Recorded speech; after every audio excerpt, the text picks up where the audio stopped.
everybody. Welcome to just a special edition. We are going to be talking with Dr. Carnevale today about just how to continue education for your children throughout the summer. So we're going to be looking at Teach at the Beach today. But before we get started, I want to go over just our disclaimer. So again, this presentation in no way seeks to diagnose or treat any illness or replace professional medical care. So be sure to see your physician if you have a health problem. If you're experiencing a medical emergency, always call 911 or you can go directly to your nearest emergency department. Again, I wanted to remind everybody that this presentation is being recorded, and Hamilton and their affiliates may replay this presentation on an ongoing basis for promotional or educational purposes. So if you disclose protected health information, it may no longer be protected by federal privacy regulations. So if this is, on your Facebook feed and you go to comment, just keep in mind that we want to be respectful of our kids' protected medical information and to keep things confidential. So if you have a question that's child specific, you're more than welcome to give us a call here at Anna Shaw, or you can contact me, Lindsay Coker, at lcoker@hhcs.org. So without any further ado, I'd like to introduce Dr. Carnevale to speak with us about Teach at the Beach.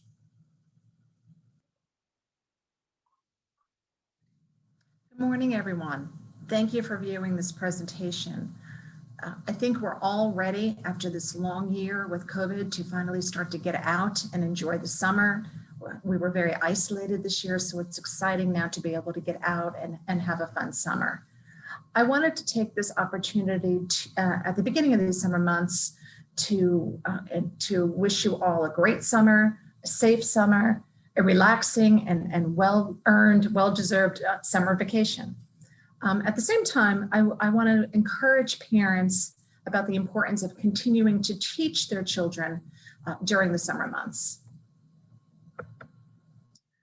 One concept I need to review with everybody is something called the summer slide. And some of you may have heard of it, some of you may not have heard about it, but it's what the summer slide refers to: the weakening or loss in children's reading and math abilities that occurs during the summer months when they are away from the classroom.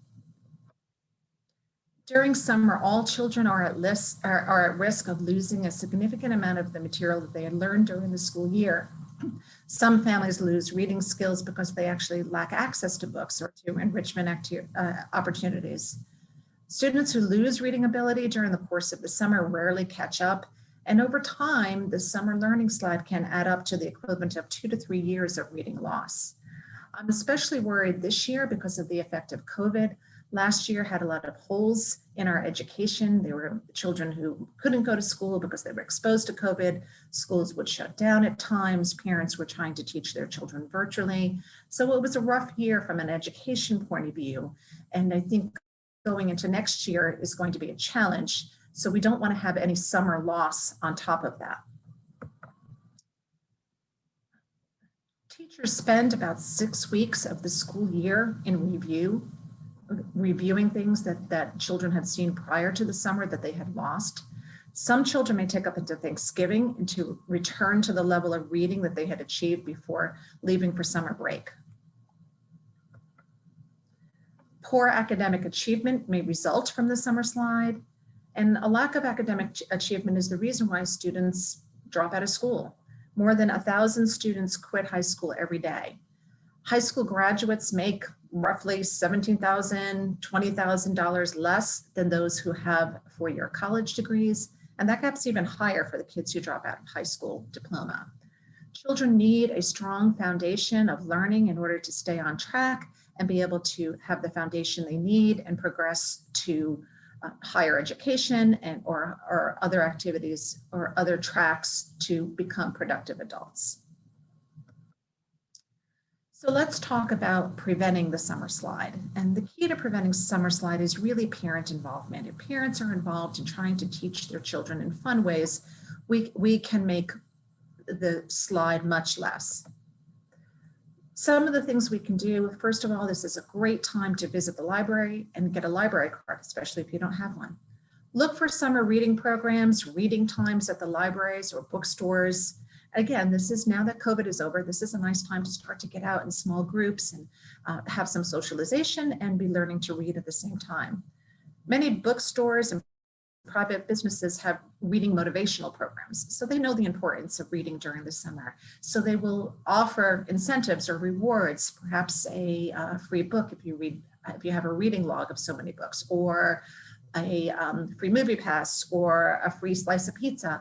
Look for those things because they are very motivating for children. Involve your child in choosing books. Children are much more motivated to read when they have a choice. Sometimes it's okay to choose a book below their level to improve their confidence.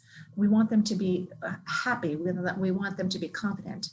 Reading series of books or books by the same authors can really entice them to keep reading more. Children often get used to the characters in the books and the author's way of writing, and then they become very excited to read the next book in the series. Be a good role model. Parents can help their child pick up good reading habits by being a good role model. Read all the time. Read the newspaper at breakfast. Pick up a magazine when you're at the doctor's office. Take a book with you to the beach. If children see their parents reading, often they will value reading as a fun and important part of their day.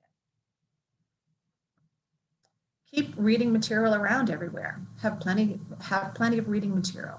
Newspapers, books, magazines. Even some kids like to read cereal boxes, and that's okay. Have coffee table books, consider some bathroom reading materials, and keep books on the nightstand. Again, we want to show our children how important books are. Read out loud. Reading with your child is a great way to bond. Some of your child's fondest memories will be when they are reading with you and reading out loud and promoting and having that bond. And some of your best memories when your children are grown or when you were reading together. Read out loud, use inflection, make it fun, improvise, ask questions, try to improve comprehension. What do you think is going to happen next before turning the page? Paired reading. You read some, the child reads some. Even if the child can only read a line or a couple of words, read together, and that's a great way to improve reading fluency. Storytelling. Consider going to hear a local storyteller at the library or a bookstore, or even now virtual. During the COVID epidemic, many famous actors and actresses started doing virtual storytelling, and they're very good at it. That's what they do, they're entertainers. During vacation or a sightseeing trip, a good storyteller can help make history come alive at a museum or tourism spot. Encourage that. Use all your senses. Children often learn best when they use all their senses. See it, hear it, feel it. When you go to this beach, write some numbers or letters in the sand, do some math problems in the sand. Again, using all your senses helps you to retain information. Play games together. Card games, board games, dice games can help your child to learn basic math facts and also encourages cooperative play. Bring some games with you when you go to the beach. Use chalk on the sidewalk to teach letters and numbers and math facts. Keep a summer journal. This helps children practice their writing over the summer. They can write what they did during the day, they can write down their thoughts or create a story. Buy an interesting journal, something like for wizards or princesses, and let them make it their own. It should be fun. You don't need to correct it. You don't need to make it into a lesson.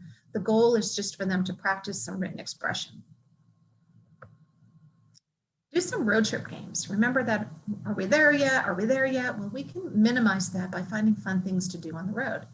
Look, the little ones can look for numbers, find letters, shapes, colors, license plates, the I Spy games.